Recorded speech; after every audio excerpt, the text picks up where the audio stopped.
चाहिए मैम। ठीक है, मेरा आखिरी सवाल आपसे ये रहेगा कि राजस्थान में एक कंट्रोवर्सी चल रही है, टॉर्न जीन्स और घूंघट। अगर आपको दोनों में से एक का चुनाव करना हो तो आप क्या चुनेंगे, घूंघट चुनेंगे या टॉर्न जीन्स चुनेंगे? मैम मैं इस पे मैम जो इंडिविजुअल की चॉइस है कि उसका मतलब कि क्लोथिंग पैटर्न कैसा होना चाहिए। क्यों, तो आपको नहीं लगता कि घूंघट प्रगतिशील महिलाओं के लिए सही नहीं है? जी मैम, जो घूंघट की प्रथा है मैम वो समाज के बहुत खिलाफ है। मैं तो आप घूंघट के खिलाफ हैं लेकिन टॉर्न जीन्स के फेवर में भी नहीं है? मैम वो इंडिविजुअल की चॉइस है मैम कि वो किस क्लोथिंग पैटर्न को फॉलो करना चाहता है, तो हमें किसी पे थोपना नहीं चाहिए मैम।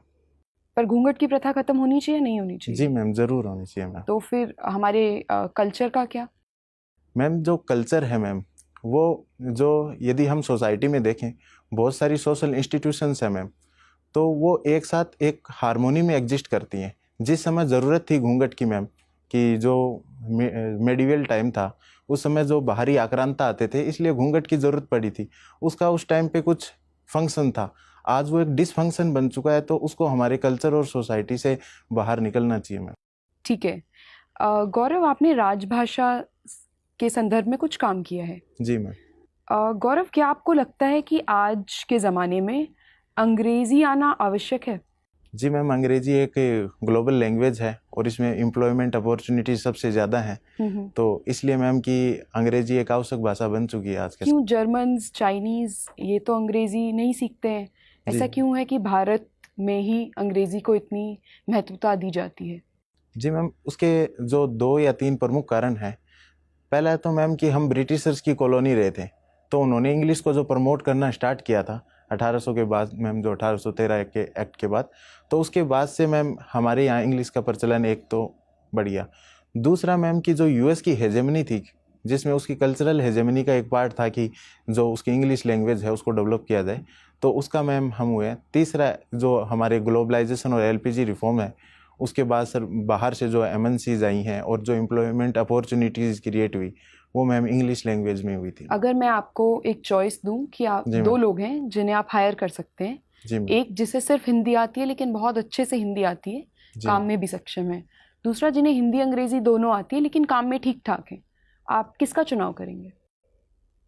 मैम जो मेरा जिस प्रोफेशन के लिए मैं जो सिलेक्शन कर रहा हूँ, उसके लिए जो अप्रोप्रिएट नॉलेज है, जो क्षमता है जिसमें भी है मैम, इररेस्पेक्टिव ऑफ उसको कौन सी नॉलेज आती है, मैं उसी को सिलेक्ट करूँगा मैम। चलिए ठीक है, आपके पिताजी शिक्षक हैं। जी मैम। मुझे ये बताइए, क्या ग्रामीण और शहरी बच्चों की शिक्षा प्रणाली में कुछ अंतर होना चाहिए या दोनों को सेम तरह की शिक्षा मिलनी चाहिए? जी मैम, जो रूरल सेटअप है वो जो एजुकेशन का काफ़ी अलग है और उनका जो आउटकम भी काफ़ी अलग है, तो उनके लिए अलग अलग स्ट्रेटेजी होनी चाहिए मैम। क्या अलग होना चाहिए? जी मैम, जो मुख्य जो 4 बातें मैं सोच पा रहा हूँ जो अलग होनी चाहिए। मैम जो शहरी बच्चे हैं उनके पास सारा इंफ्रास्ट्रक्चर अच्छा होता है, तो मैम जो ग्रामीण इलाके हैं उनके हमें इंफ्रास्ट्रक्चर डेवलप करने की कोशिश करनी चाहिए। जैसे कंप्यूटर लैब है, जो एक्सपेरिमेंट के लिए जो केमिस्ट्री लैब, बायोलॉजी लैब है, उनको मैम डेवलप करना चाहिए। दूसरा मैम कि जो ग्रामीण क्षेत्र में मैम कि जो एसेसरीज़ हैं, जैसे बुक्स वगैरह हैं, जो ड्रेसेस वगैरह हैं, उनके ऊपर भी फोकस करना चाहिए मैम। तीसरा मैम कि जो मिड डे मील स्कीम चलती है मैम, जो मैम अर्बन एरिया में उसकी ज़रूरत कम महसूस होती है लेकिन ग्रामीण एरिया के अंदर उसकी ज़रूरत ज़्यादा महसूस होती है, तो उसके ऊपर फोकस करना चाहिए। चौथा मैम कि जो स्किल डेवलपमेंट करना है मैम, तो उसका रूरल एरिया के अंदर हमें वोकेशनल ट्रेनिंग वगैरह मैम प्रोवाइड करवानी चाहिए मैम। धन्यवाद Gaurav. Thank you ma'am. Gaurav, घूंघट प्रथा मध्य एशिया में भी है, मिडिल ईस्ट में, अरब में, इराक में। क्या इसका वहाँ के स्थानीय भूगोल से कोई संबंध है?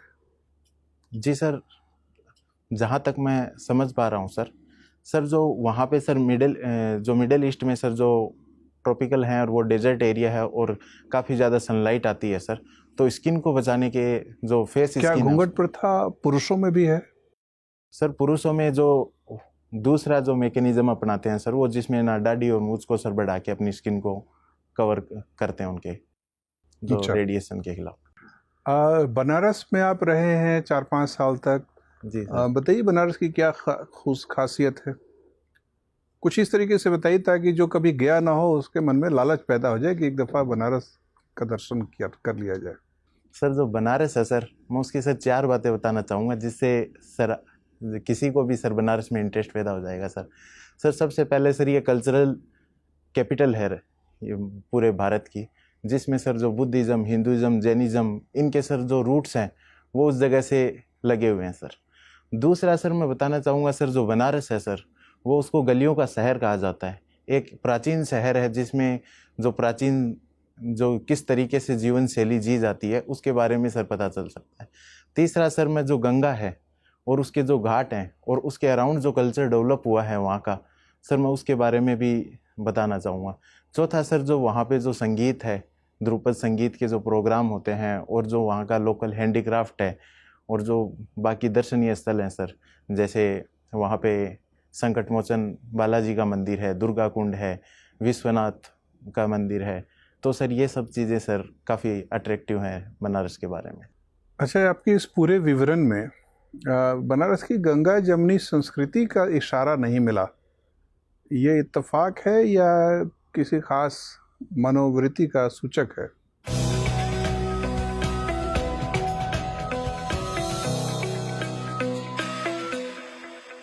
सबसे पहले मैंने जो बताया कि यहाँ पे अलग अलग जो रिलीजन है सर, उनकी सबकी ये एक जन्म स्थली रही है, तो वहाँ पे सर सामाजिक सौहार्द काफ़ी अच्छा है। अच्छा, बनारस आपने कहा गलियों का शहर है, लेकिन कुछ लोग कहते हैं बड़ा गंदा है, स्वच्छता का ध्यान नहीं रखा जाता, जबकि इसे एक जापानी शहर का कि सहोदर शहर कहा गया था, सिस्टर सिटी कहा गया था। क्या असर पड़ा है सिस्टर सिटी बनाने से? वाराणसी में कुछ परिवर्तन हुआ है? जी सर, अभी जो सर सिस्टर सिटी, क्योटो की सिस्टर सिटी बनारस को बनाया गया है सर, उसके बाद सर जो सुधार देखा गया है सर, एक तो जो स्वच्छता है उसके अंदर सुधार आया है। स्पेशली सर जो घाट्स हैं उनको सर वापस से पुनर्निर्माण किया गया है उनका, तो वहाँ पे सर काफ़ी स्वच्छता का ध्यान रखा गया है। उसके अलावा सर जो ट्रैफिक है उसमें भी सर काफ़ी ज़्यादा सुधार किया गया है। जब मैं बनारस में था तब मैंने देखा था कि वहाँ पे जो ट्रैफिक व्यवस्था काफ़ी ख़राब थी, उसमें सर अभी इम्प्रूवमेंट आया है, उसमें टेक्नोलॉजी को सर इंक्लूड किया गया है। तो उसके बाद सर ये 2 सुधार मुझे लगते हैं कि जो पिछले कुछ समय में हुए हैं। फिर भी भारत के जो शहर सामान्यतः हैं, बनारस के अलावा अन्य भी शहर हैं, भारत के शहर बहुत ज़्यादा अस्त व्यस्त दिखते हैं। लगता है भारत में शहरी आयोजन को पर्याप्त इज्जत नहीं दी जाती है नीति निर्माताओं द्वारा। आपको क्या लगता है ये जो स्मार्ट सिटी प्रोजेक्ट की घोषणा की गई थी, इसकी कदर हो पा रही है? क्या कोई शहर अभी तक स्मार्ट बन पाया? जी सर, यह बात सत्य है कि भारत में जो अर्बन प्लानिंग है वो काफ़ी वीक रही है सर। उसका एक मुख्य कारण है सर जो हमारी सिटीज़ हैं वो काफ़ी पुरानी है सर, तो उनमें सर उस समय अर्बन प्लानिंग नहीं थी। दूसरा सर जो हमारे जो सामाजिक जो आंकड़े हैं सर, जैसे गरीबी है, उनके कारण सर जो स्लम एरिया डेवलप हो गए हैं, उनके कारण इश्यू है। जहाँ तक बात है सर स्मार्ट सिटी प्रोजेक्ट की सर, तो जो सिटीज़ बाद में डेवलप हुए हैं, जैसे जयपुर है उसका सर निर्माण हुआ था, चंडीगढ़ को बाद में स्थापित किया गया था, ऐसी जो सिटीज़ हैं उनका सर काफ़ी अच्छा परफॉर्मेंस रहा है जो स्मार्ट सिटी प्रोजेक्ट के अंदर। और बाकी सर जो चेंजेस हैं वो इमीडिएट नहीं आएंगे, वो थोड़ा टाइम के बाद सर मुझे लगता है कि ये चेंजेस दिखाएंगे urban infrastructure. Gaurav ji sir. अब शुरू से आते हैं, बनारस से आपने अपनी पढ़ाई लिखाई की है माइनिंग इंजीनियरिंग में, जी सर। बनारस हिंदू यूनिवर्सिटी और शहर का नाम हो गया वाराणसी। जी सर। ठीक है, तो इन दोनों में कुछ अंतर है? सर जो वाराणसी का नाम पड़ा है सर, 2 रिवर के नाम पे पड़ा है, वरुणा प्लस असी। मैं नाम की बात नहीं कर रहा हूँ, बनारस और वाराणसी के बीच में कुछ अंतर है? जी सर, ये जो बनारस है सर वो सर उसका एक वाराणसी का बिगड़ा हुआ नाम है सर, जो प्राकृत भाषा के अंदर चेंज होने की वजह से उसका नाम सर बनारस है। अच्छा, तो पहले वाराणसी था, फिर बाद में बनारस हो गया? जी सर। और फिर बाद में अभी वाराणसी इसका ऑफिशियल नाम। ठीक है, आपके अंदर कितना बनारस बचा हुआ है? सर कुछ हद तक मुझे लगता है कि बनारस के एलिमेंट्स हैं मेरे अंदर। क्या क्या? सर कुछ भाषा के अंदर जो उसका इम्पैक्ट आया है। दूसरा सर जो इम्पैक्ट आया है सर, जो वहाँ की गंगा जमुना तहजीब थी और जो मैंने वहाँ का कल्चर देखा, उसका भी सर मुझे लगता है मेरे ऊपर इम्पैक्ट आया है। तीसरा सर मैंने वहाँ पे जो पढ़ाई की है मेरी इंजीनियरिंग की, उस दौरान सर मैंने जो कुछ सीखा है सर, वो आज भी सर मेरे अंदर वैल्यू के रूप में। अगर प्रशासक के रूप में बनारस में आपको भेज दिया जाता है तो सबसे पहला 3 काम आप कौन सा करेंगे? क्योंकि आपने बनारस को बहुत करीब से देखा होगा। जी सर। तो 3 प्रायोरिटी आपकी कौन कौन सी होगी एक प्रशासक की हैसियत से? सर सबसे पहला सर ट्रैफिक को सही करना। कैसे करेंगे सही? उसमें सर मैं 3 जो मेन आइडिया सोच पा रहा हूँ इस पे। सर सबसे पहले तो सर जो लाइट्स हैं उनको सर यदि डिजिटली लाइट कर दे, स्मार्ट लाइट्स वगैरह लगाएं। तो लाइट्स तो लगी गई हैं, रेड लाइट सब? जी सर लगी हुई हैं, लेकिन जितना मैंने बनारस में देखा था सर वो प्रॉपरली वर्क नहीं करते हैं, तो उनमें सर की थोड़ा सुधार हो सकता है मुझे लगता है। अच्छा ठीक। और दूसरा सर जो ट्रैफिक पुलिस जो प्रशासन है उसमें सर मैं सुधार करना चाहूँगा सर उनके अंदर। क्या गड़बड़ियां हैं अभी उनमें? सबसे पहले तो सर कि हर जो भी पॉइंट है जहाँ पे ट्रैफिक चौक होते हैं वहाँ पे सर अवेलेबल नहीं रहती है ट्रैफिक पुलिस। अच्छा, तो उनको डिप्लॉय करेंगे सही जगह पे। ठीक। और जी सर जो पॉइंट आइडेंटिफाई करके कि इस जगह ट्रैफिक ज़्यादा है, ठीक तो है। उस हिसाब से सर जो रेशनलाइज करना पड़ेगा जो पुलिस फोर्सेज है वहाँ ठीक। पे। और उसके अलावा सर जो ट्रैफिक मोबिलिटी है सर उसका सर डाटा एनालिसिस करके कुछ वेब पोर्टल वगैरह तैयार करवा सकते हैं।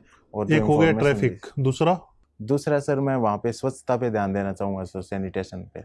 ठीक है। और तीसरा? सर तीसरा वहाँ पे मैं जो क्राइम है सर उसके ऊपर सर क्राइम को रिड्यूस करने की कोशिश करूँगा सर, क्योंकि एक बॉर्डर स्टेट है, बॉर्डर के पास है बनारस। कौन तो से बॉर्डर के पास है? जो यूपी बिहार का। यूपी बिहार के बॉर्डर से बनारस लगता है? सर बनारस लगता नहीं है लेकिन उससे काफ़ी करीब है सर जो, तो उसकी वजह से सर वहाँ पे थोड़ा क्राइम का भी इशू रहता है सर। अच्छा, जिस इंटरव्यू के लिए आप आए हैं उस इंटरव्यू के कुछ गाइडलाइन हैं, कुछ नॉर्म्स है जो यूपीएससी के द्वारा रिलीज किया गया है, आपने पढ़ा है उसको? जी सर। तो उसमें 7 पैरामीटर दिए हुए हैं कि 7 पैरामीटर पर एक कैंडिडेट को चेक करना चाहिए पर्सनालिटी टेस्ट में। वो कौन कौन से हैं 7 पैरामीटर? सॉरी सर मैं अभी उनको रिकॉल नहीं कर पाऊंगा सर। अच्छा, उसमें से एक पैरामीटर दिया हुआ है ability for social cohesion and leadership. जी सर। तो एक प्रश्न सुझाइए आप हमें जिससे आपकी इस एबिलिटी की जांच हो सके, कि अगर मैं ये प्रश्न पूछ लूं तो आपकी इस एबिलिटी को मैं जांच सकता हूं। सर किसी भी केस स्टडीज के थ्रू मेरी इस एबिलिटी को चेक किया जा सकता है सर। जैसे इसे सोशल कोहेशन कैसे, किसी भी केस स्टडी से सोशल कोहेशन कैसे हो सकता है? सर जैसे किसी 2 कम्युनिटीज के बीच में यदि कुछ विवाद है तो उसको कैसे सुलझाया जा सकता है। ठीक है। और लीडरशिप कैसे इससे जांच होगी? लीडरशिप सर जब भी किसी कम्युनिटीज के बीच में विवाद होता है सर तो वहाँ पे सर किसी को इनिशिएटिव लेना पड़ता है, लीडर को आगे आना पड़ता है, दोनों ग्रुप को सर समझाना पड़ता है, तो वहाँ से सर लीडरशिप की जो क्वालिटी है वो भी चेक हो सकती है सर। आपने एंथ्रोपोलॉजी भी पढ़ा है? जी सर। आईआईटी कानपुर की एक स्टडी बताती है कि सिंधु घाटी सभ्यता का पतन सूखे के कारण हुआ था। जी सर। कैसे हो गया होगा सूखे के कारण? मैं सूखे का कारण जानना नहीं चाह रहा हूँ, सूखे की वजह से सभ्यता का पतन कैसे हुआ होगा? जी सर जो सिंधु घाटी सभ्यता है सर वो सर रिवर्स के अलोंग थी सर, तो उनका जो मेजर सोर्स ऑफ वाटर था वो सर रिवर रहा होगा। ठीक है। सर ड्रॉट होने की वजह से सर पानी की कमी हो गई होगी, सबसे पहला कारण। दूसरा कारण जो है सर कि वहाँ पे पेडी क्रॉप्स का ज़्यादा उगाया जाता था सर। मुझे लगता है कि यदि वो ड्रॉट पड़ी होगी तो उसकी वजह से सर जो वहाँ पे एग्रीकल्चर है वो ख़त्म हो गया होगा सर, तो उससे सर फूड सिक्योरिटी को चैलेंज मिला होगा सर। एक उदाहरण ऐसा आप बता सकते हैं कि जिसमें स्मार्ट गवर्नेंस तो हमें दिखती है लेकिन गुड गवर्नेंस नहीं है? कुछ एग्जाम्पल से बात स्पष्ट कीजिए, और एक एग्जाम्पल ऐसा दीजिए जो स्मार्ट नहीं है लेकिन गुड गवर्नेंस का उदाहरण हो। जी सर मैं इस विषय पे थोड़ा विचार करना चाहूँगा सर। सबसे पहला एग्जाम्पल सर जो स्मार्ट गवर्नेंस का है सर लेकिन वो गुड गवर्नेंस का नहीं है, उसमें सर जो अभी माइग्रेंट क्राइसिस हुआ था सर उसका सर उस समय ट्रेन को अलाउ किया गया था माइग्रेंट वर्कर के लिए सर। उनमें सर अलाउ करने के लिए सर उनको ऑनलाइन जो टिकट बुकिंग करनी थी वो सर स्मार्ट सॉल्यूशन था, लेकिन सर मुझे लगता है कि गुड सॉल्यूशन नहीं, गुड गवर्नेंस का एग्जाम्पल नहीं था, क्योंकि वर्कर सर हाँ ठीक है। दूसरा एग्जाम्पल नहीं कर पाते थे। दूसरा एग्जाम्पल बताइए। दूसरा एग्जाम्पल सर गुड गवर्नेंस का एग्जाम्पल है सर कि जो रात्रि चौपाल वगैरह लगते हैं सर, जिसमें सर जो प्रशासक है वो गांव में जा के सर चीज़ों को जो भी प्रॉब्लम है रूरल एरिया की उनको सोल्व करने की कोशिश करता है। तो ये एक स्मार्ट नहीं है सर, ये काफ़ी टाइम कंज्यूमिंग और कॉस्ट कंज्यूमिंग एफर्ट है, लेकिन ये गुड गवर्नेंस का एग्जाम्पल ज़रूर है सर। बहुत बढ़िया गौरव sir. Yes Gaurav ji sir. गौरव, आपने जिस यूनिवर्सिटी से मास्टर्स किया है, क्या नाम है उसका? सर महाराजा गंगा सिंह यूनिवर्सिटी। मैं मान के चलता हूँ महाराजा गंगा सिंह किसी रियासत के राजा रहे होंगे। जी सर। किस रियासत के? सर बीकानेर के ही राजा थे। रहे थे। ठीक है, अब तो भारत आज़ाद हो चुका है। जी सर। आपको क्या लगता है कि अभी भी यूनिवर्सिटीज़ के नाम महाराजाओं के नाम पे रखे जाने चाहिए या उन्हें बदल देना चाहिए? खासतौर से तब जब यूनिवर्सिटीज़ या जो विश्वविद्यालय हैं वो वैश्विक शैक्षिक परिदृश्य को प्रमोट करने के लिए एक बहुत बेहतरीन उपक्रम है। सर जो विश्वविद्यालय का नाम है सर वो आज के समय उसकी हेरिटेज बन गया है सर। तो सर जो हेरिटेज है उस विश्वविद्यालय की पहचान है सर, उसमें सर अभी चेंज नहीं करना चाहिए। और सर दूसरा सर जो महाराजा गंगा सिंह थे उनका सर जो सोसाइटी के अंदर सर कंट्रीब्यूशन था वो काफ़ी ज़्यादा था सर। तो इसलिए सर मुझे बताएं, राजस्थान में ऐसी किसी यूनिवर्सिटी का नाम जो कि किसी महिला के नाम पे रखा गया हो? भारत की किसी यूनिवर्सिटी का नाम जो महिला के नाम से शुरू होता हो? Sir Indira Gandhi national open university sir. Open university कोई रेगुलर यूनिवर्सिटी है? भारत की ऐसी कोई यूनिवर्सिटी जिसका नाम किसी ट्राइबल वेमेन के नाम पे रखा गया हो? Sorry sir. क्या उनका योगदान भारत राष्ट्र के विकास में नहीं रहा होगा? जी सर ज़रूर रहा होगा, और सर यूनिवर्सिटीज़ के नाम भी दिए होंगे सर। मैं अभी इस पॉइंट ऑफ टाइम पे मैं उनको रिकॉल नहीं कर पा रहा हूँ सर। कोई बात नहीं, आपने तो लोहिया कॉलेज से मास्टर्स किया है शायद उसी यूनिवर्सिटी के अंतर्गत। मुझे बताएं कि राम मनोहर लोहिया की जो पॉलिटिकल सोशियोलॉजी थी, राजनीतिक समाजशास्त्र था विषय आपका, आपने सोशियोलॉजी भी पढ़ा है। जी सर। वहाँ पे कास्ट, क्लास, जेंडर और लैंग्वेज, ये इनकी जो इंटरसेक्शनैलिटी है उनके विचारों में कहाँ पाई जाती है? सर राम मनोहर लोहिया दे उनका सर समाजवाद था सर। उनके समाजवाद को सर गांधी के जो विचारों से गांधी का समाजवाद नहीं, caste, class, gender and language के कॉन्टेक्स्ट में लोहिया क्या विचार प्रस्तुत करते हैं? जी सर, लैंग्वेज के कॉन्टेक्स्ट में सर जो लोहिया जी थे वो हिंदी भाषा को भारत की राष्ट्रभाषा बनाने के सर समर्थक थे ताकि सोसाइटी में यूनिटी आ सके सर। दूसरा सर कास्ट के प्रति सर उनके आइडियाज काफी रेडिकल थे और वो कास्ट को सर जड़ से खत्म करना चाहते थे। क्या उपाय बताया उन्होंने? सर मैं अभी सर उसको रिकॉल नहीं कर पा रहा हूं। आगे चलते हैं। जी सर। जेंडर के बारे में? सर जेंडर सर मेनली उनका सर डायरेक्ट कोई जेंडर के लिए रिलेटिव आइडिया नहीं था, लेकिन उन्होंने बताया था कि जो वुमेन है उनका सर जो लेबर में एक्सप्लॉयटेशन हो रहा है तो उनको इक्वल अधिकार मिलने चाहिए सर। आइडिया नहीं था या परिचित नहीं है? सर ये ठीक है, कंफर्म नहीं हो सर। तो मुझे बताएं कि उन्होंने सप्त क्रांति का नारा दिया। जी सर। सप्त क्रांति ये कौन कौन सी हैं? सॉरी सर मैं अभी रिकॉल नहीं कर पा रहा हूँ। कोई बात नहीं। गौरव, मुझे बताएं कि आप तो बनारस में काफी अच्छा समय आपने व्यतीत किया है। जी सर। प्रधानमंत्री मोदी भी वहां से सांसद हैं। सांसद आदर्श ग्राम योजना में प्रधानमंत्री जी ने किन गांवों को गोद लिया है?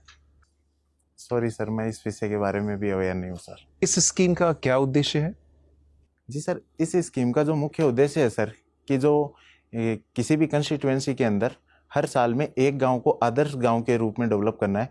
वहाँ का जो रूरल इंफ्रास्ट्रक्चर है उसको डेवलप करना है। क्या गवर्नमेंट ऑफ इंडिया के पास ऐसा कोई डेटा है जो ये बताता हो कि इन पिछले लोकसभा में कितने गांवों का विकास इस योजना के अंतर्गत हो गया हो? सॉरी सर इसके बारे में मैं अवेयर नहीं हूँ सर। कोई बात नहीं, मुझे बताएं कॉफी क्लब क्या है?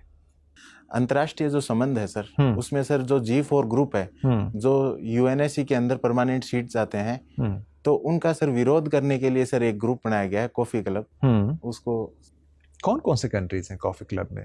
सर कॉफी क्लब में मैक्सिको है, पाकिस्तान है, साउथ कोरिया है, न्यूजीलैंड है, ये अर्जेंटीना है। ये सर मेन कंट्रीज है इसमें सर जो विरोध करती हैं G4 का। ठीक है, भारत, मेरा अंतिम प्रश्न आपसे ये है कि भारत जब संयुक्त राष्ट्र सुरक्षा परिषद की चेयरमैनशिप कर रहा है 1 महीने के लिए, जी सर, उसके सामने कौन से 3 प्रमुख लक्ष्य हैं?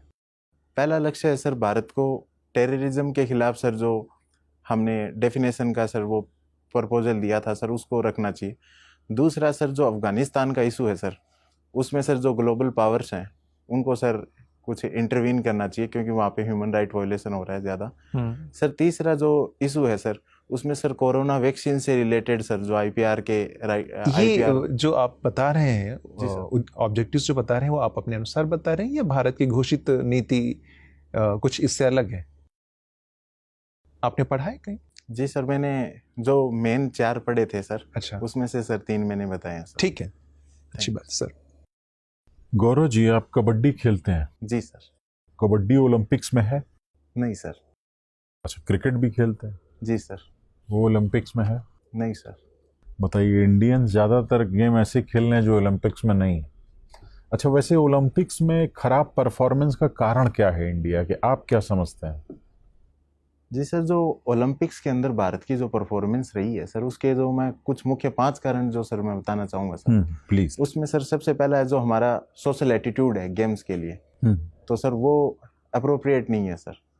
दूसरा सर मैं जो कारण बताना चाहूँगा सर, जो हमारे पास इंफ्रास्ट्रक्चर है ट्रेनिंग के लिए, जो ग्राउंड है इंफ्रास्ट्रक्चर। हाँ। तीसरा जो मैं कारण बताना चाहूँगा सर कि जो प्लेयर्स को इंसेंटिव नहीं है, कैरियर की लेंथ काफ़ी छोटी होती है और उनको प्रॉपर इंसेंटिव नहीं मिल पाता है सर। चौथा मैं सर जो कारण बताना चाहूँगा सर, जो हमारा इंटरनेशनल कोलिब्रेशन है प्लेयर एक्सचेंज का, कोच एक्सचेंज का, वो सर काफ़ी कमज़ोर है। पांचवा मैं बताना चाहूँगा सर कि जो मुख्य हमारा फोकस रहता है सर, वो क्रिकेट जैसे गेम पे या फिर दूसरे गेम पे रहता है, जहाँ की एक्वाटिक्स में सर जैसे 48 मेडल हैं, जिम्नास्टिक में 36 मेडल हैं, वैसे गेम को हम पूरी तरीके से इग्नोर कर देते हैं।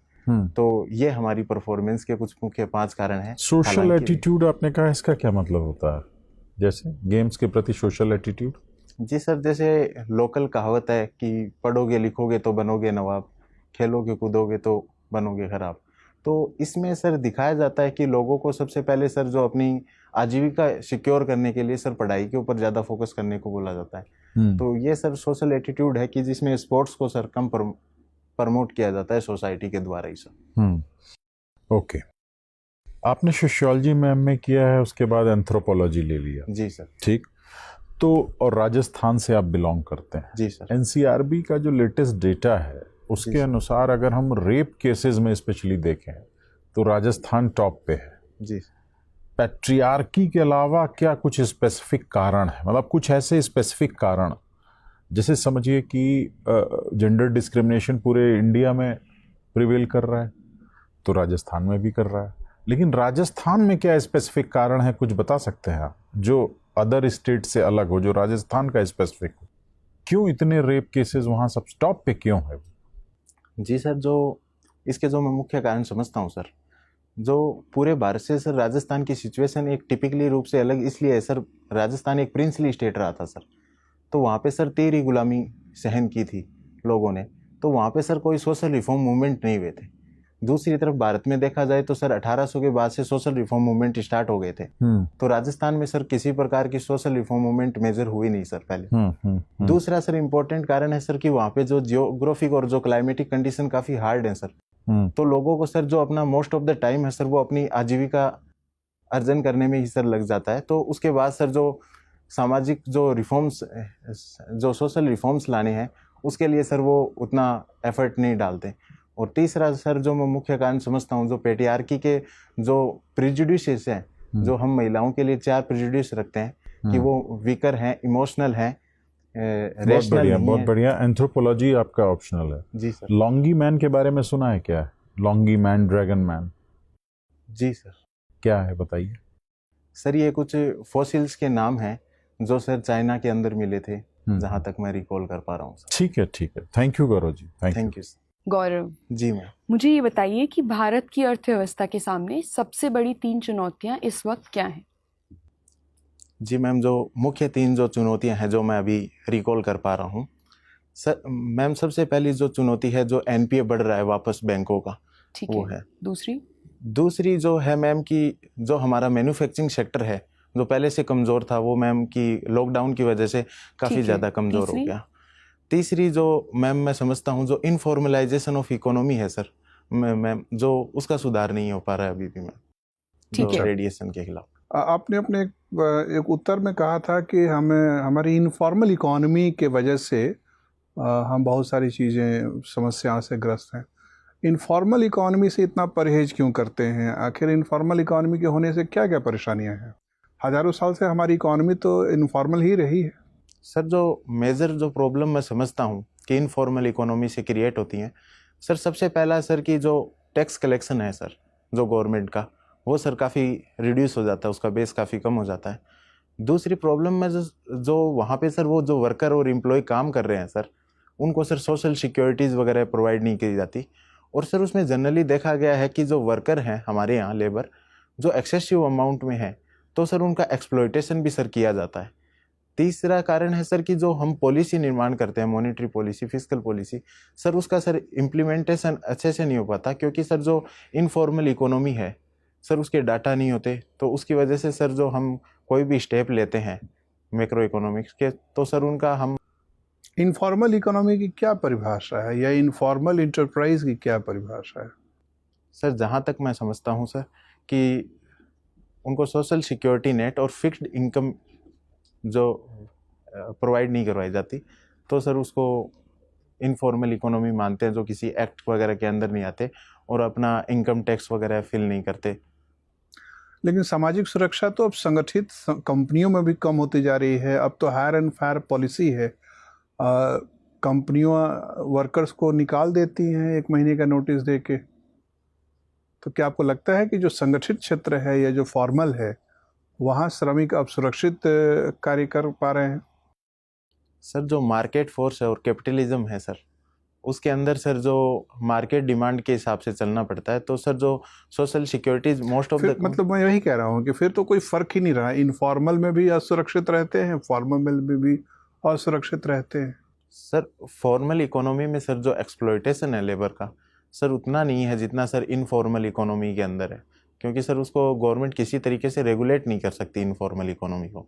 जो फॉर्मल इकोनॉमी है सर उसमें सर रेगुलेशन किया जा सकता है, गवर्नमेंट द्वारा मॉनिटरिंग की जा सकती है, सर्विलेंस हो सकती है इजीली। ठीक है गौरव, जाते जाते ये बता दीजिए, आपने खनन अभियांत्रिकी पढ़ा है। जी सर। खनन और उत्खनन में क्या फ़र्क होता है? माइनिंग एंड क्वेरीइंग, माइनिंग एक शब्द एक क्रिया है, क्वेरीइंग एक दूसरी क्रिया होती है। सर जहाँ तक मुझे इस विषय के बारे में ज्ञात है, क्वेरिंग सर जब भी किसी भी जगह पे हम एक्सप्लॉयटेशन करने के लिए एक्टिविटी स्टार्ट करते हैं, जब आवर बर्डन को हटाते हैं और जो भी प्लान करते हैं उसके बाद अंदर मिनरल को एक्सट्रैक्ट करते हैं, उस पूरी प्रोसेस को सर क्वेरिंग बोलते हैं। और माइनिंग सर जब हम जो ओर है या जो भी उसकी कोल सीम है उसको जब एक्सट्रैक्ट करते हैं, उसको सर माइनिंग एक्टिविटीज़ में इंक्लूड किया जाता है सर। ये आप अनुमान विधि के आधार पर आपने बताया कि आपको पक्का पता है?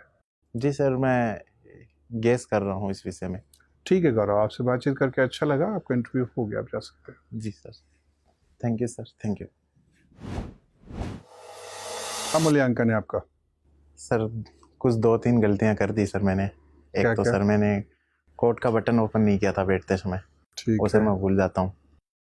और दूसरा सर जैसे लोहिया जी के बारे में भी मुझे नॉलेज होना चाहिए था, वो भी मैं अच्छे से नहीं बता पाया। सर कुछ यही प्रॉब्लम नज़र आ रही है सर मुझे। देखिए, आप बड़े ही शानदार कैंडिडेट हैं गौरव, आपने सफलता हासिल करी ली है और हमें लगता है कि आप यूपीएससी में भी एक शानदार सफलता दर्ज करेंगे। Thank you sir. बहुत अच्छा रहा, वंडरफुल परफॉर्मेंस, प्रवेश अच्छा है, आपका अभिवादन, शिष्टता, पूर्णाचरण, बैठने की भंगिमा अच्छी है, फेशियल एक्सप्रेशन अच्छा है, प्लेजेंट है, सकारात्मक है जी, कॉम्प्रिहेंशन सवालों का अच्छा है जी, आप सवाल का मर्म समझ जाते हैं जी सर, उत्तर आपके अच्छे हैं, फ्लो है उत्तर में जी सर, तर्कपूर्ण तरीके से आप और स्पष्ट रूप से आप बताते हैं, लॉजिकल और क्लियर एक्सपोजिशन है, thank you sir, power of assimilation critical तरीके से है। लगभग जितने पैमाने यूपीएससी ने बताए हैं इंटरव्यू में जांच करने के लिए वो है। लेकिन एक आध चीज़ें हैं जो वीडियो 1-2 बार देखिएगा तो आपको खुद महसूस होगा। जी सर। कई बार लगता है कि आप इतने अच्छे हैं, मतलब आपका उत्तर इतना अच्छा है कि वो कभी कभी बनावटी दिखने लगता है, स्वाभाविक ना होकर वो मैकेनिकल सा दिखने लगता है। सर जैसे कि आपने किसी सवाल के जवाब में कहा कि मैं 5 कारण बताना चाहूँगा। जी सर। तो आपने उसको बताया ऐसे कि मैं पहला कारण बताना चाहूँगा महाशय ये, फिर आपने कहा मैं दूसरा कारण बताना चाहूँगा महाशय ये, जी सर। फिर तीसरा कारण बताना चाहूँगा महाशय ये, तो ये बड़ा बनावटी लग रहा था। मतलब आपने 5 बार ये वाक्य कहा, मैं बताना चाहूँगा। एक बार कह के आप उसको शैली बदल सकते थे कि सर पहला कारण मुझे लगता है ये है, दूसरा कारण ये है। जी सर। क्योंकि वो रिपीटिशन एक ही वाक्यांश का, मैं बताना चाहूँगा, मैं बताना चाहूँगा, मैं बताना चाहूँगा, मैं बताना जी सर। जी सर। जी सर। वो थोड़ा सा बनावटी लग रहा था। आप सुनिएगा तो आपको खुद भी अंदाजा होगा। तो वो थोड़ा सा अटपटा लगा, उसको थोड़ा सा कर लीजिए दुरुस्त। जी सर। और जब आप इतने सारे सवालों के अच्छे जवाब देते हैं, जी सर, तो बोर्ड की इच्छा होती है कि 1-2 सवालों का जवाब आप न भी दें। जी सर। आप ये कहें कि सर ये मुझे नहीं पता। जी सर। जी सर। जैसे जाते जाते खनन उत्खनन अगर क्लैरिटी नहीं थी जी सर। तो कह देते कि सर पता नहीं, ये बहुत सीधी सी छोटी सी चीज़ है शायद, लेकिन कभी ध्यान नहीं गया। बिल्कुल सर। ये आपको पता है कि बहुत सारे खनिज भारी होते हैं, मेटलिक ओर्स होते हैं, तो ज़मीन में नीचे दबे हुए हैं। जी सर। और जो नॉन मेटलिक ओर्स हैं हल्के हैं, ऊपर होते हैं। जी सर। तो जिसमें बहुत लंबवत खुदाई न करने की जरूरत पड़े, ऊपर ही से इकट्ठा हो जाए, वो है उत्खनन। जी sir. The open cast mine में जो कार्य होता है, जी सर। वो उत्खनन है। और अंडरग्राउंड माइन में जो काम होता है वो है माइनिंग। जी सर। बहरहाल, तो कहीं कहीं आप कहिए, मतलब आप 2-4 ऐसे मौके तलाश करिए जी सर। जहां पर कि ये आपको साबित करने का अवसर मिल जाए कि आप कुछ चीजें नहीं जानते हैं। जी सर। ठीक है? इस विषय का ध्यान रखूंगा सर मैं। हैं? इस पे ध्यान रखूंगा सर मैं कि जिन पे गेस करना है वहाँ पे मना कर दिया जाए तो ज़्यादा अच्छा। हाँ, थोड़ी सी अपनी बौद्धिक ईमानदारी सिद्ध करने के लिए, ताकि ये पता लगे कि आप परिस्थितियों में स्ट्रेंथ और वीकनेस दोनों की पर निरक्षीर दृष्टि भी रखते हैं जी कि सर। किस समस्या के समाधान का प्रयास करना है, किसके समस्या का समाधान का प्रयास नहीं करना है। दूसरे को मौका देंगे, भाई टीम वर्क होता है ना।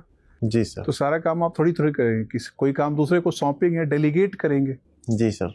तो जब आप कहते हैं कि सॉरी ये काम मुझे नहीं आता या ये इस सवाल का जवाब नहीं आता, तो उसमें एक छिपा हुआ रहता है कि मौका मिलने पे आप ये काम डेलीगेट करके दूसरे को देंगे। जी सर। जी सर। तो ऐसे एक आध अवसरों का फायदा उठाना है, दिखाना है। यही 1-2 चीज़ें कुछ कमजोरी नजर आई। जी सर। और ड्रेस भी आपका बहुत अच्छा है, लेकिन टाई का कलर सारा ब्लू थोड़ा सा दिख रहा है। कोई सर दूसरा? ये कंफ्यूजन सब ने सर, मैं पहले मैरून और रेड पहनता था तो उसको ब्लू करवाया है सब ने। चलिए तो, ठीक है। तो उसका सर मैं 2-3 चीज़ें पूछना चाहूँगा सर। अंगूठी पहन के जाएंगे? नहीं सर। आप ये पूछिए। सर सबसे पहले सर मैंने मतलब कि जैसे मुझे बोलते हैं कि आप इंस्टेंट रिप्लाई कर देते हो, तो सर मैंने पॉज लेके रिप्लाई किए थे। मतलब ऐसा तो नहीं लगा कि मैं क्वेश्चंस को काट रहा हूँ बीच में? नहीं ठीक है, ऐसा नहीं लगा। सर और दूसरा सर कि जो ये तरीका है कि इसके 4 कारण हैं, इसके 3 कारण हैं, ये 3 प्रॉब्लम है। नहीं, ये तरीका अच्छा है। जी सर। बस सिर्फ ये है कि एक रास्ता आ जाते, अगर आप वाक्य का ढांचा एक ही रखेंगे, सेम वाक्य 5 बार बोलेंगे, तो उसमें एक रास्ता नामक एक दोष आ जाता है। जी सर। इंसान चाहता है थोड़ा सा परिवर्तन। जी सर। जी सर। अब जैसे सॉरी ही बोलना है, तो बार बार सॉरी सॉरी कहने में एक रास्ता आ जाती है, तो उसको बदल के कहा जाता है। भाव वही रहे, शब्द बदल जाए। जी सर।